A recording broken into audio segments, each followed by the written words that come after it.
Kıymetli Müslümanlar, tedbirlere uyalım, evimizde kalalım ve dua edelim. Yüce Allah devletimizi ve milletimizi her türlü felaketten korusun. Ülkemizi ve dünyamızı bu salgından en kısa zamanda kurtarsın. Sağlık çalışanlarımızın ve hastalarımızın yardımcısı olsun. Tedbirlere uyalım, evimizde kalalım ve dua edelim. Yüce Allah devletimizi ve milletimizi her türlü felaketten kendisi dünyamızı salgından sağlık çalışanlarımızı ve hastalarımızı yardımcısı.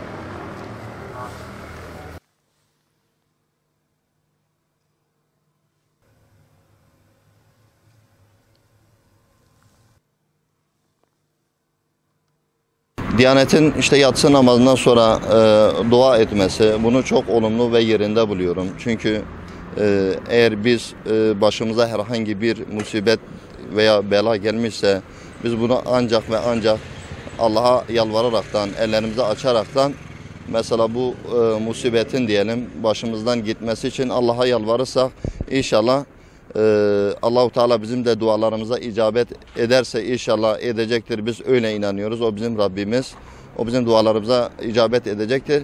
Ve inşallah bu koronavirüsü az bir zayiat şeklinde inşallah atlatacağımıza inanıyorum. Gidenlerde böyle evimde oturuyordum. Mesela akşam 21 sıralarıydı. Yani bir alkış sesi duydum, ıslık sesi duydum. Ki tabii bunu sağlık personelleri için yaptığını söylüyorlarmış. Meğerse böyle bir uygulama söylemişler. Bunun yerine daha böyle olumlu mesela bugünkü yapılan dua gibi yani bu tür şeyler yapılsa İnşallah bu daha iyi olacaktır, daha verimli olacaktır. Dualarımızda sağlık çalışanlarına da dua edelim. Yani etmeyelim değil, onları bir kenara bırakmayalım. Biz onlara dua edeceğiz, onlara da duamızda yer vereceğiz. Allah onlara güç versin, Allah onlara kuvvet versin. Biz dua edeceğiz ki inşallah bu daha verimli, daha faydalı olacaktır diyorum. Yani şu an mesela camilerimizde cemaatle namaz kılınmaya ara verilmiş. Hele mesela bu cuma mesela onu da yaşadık. Camide cuma namazları kılınmadı. Ki acaba biz hangi yönde eksikliklerimiz vardı da Allah-u Teala bu kadar mesela aşırı derecede bir virüslü rahatsızlığı aramıza saldı ki ibadetlerimizi bile toplu yapamayacak derecede bir virüs Allah-u Teala bizim üzerimize gönderdi.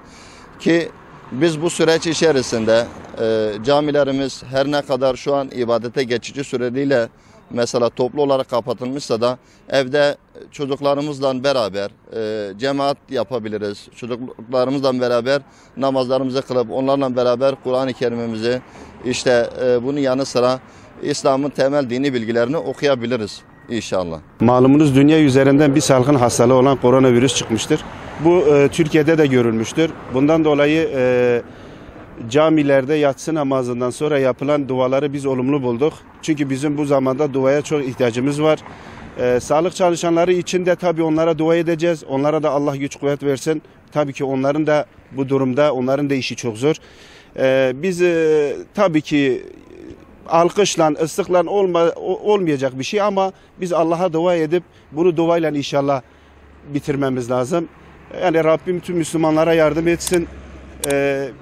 Rabbim Müslümanların yardımcısı olsun.